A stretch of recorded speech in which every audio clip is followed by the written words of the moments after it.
கடவுள் மனிதனாக பிறக்க வேண்டும்.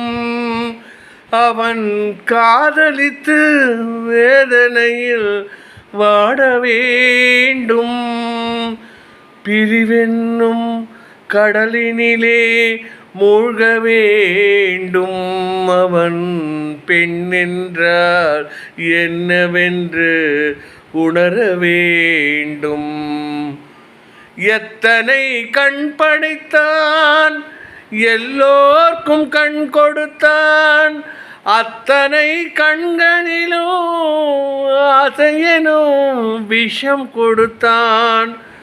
அதை ஊரெங்கும் தூவிவிட்டான், உள்ளத்திலே போட்டுவிட்டான்.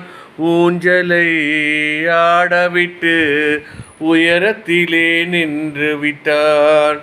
கடவுள் மனிதனாக பிறக்க வேண்டும்.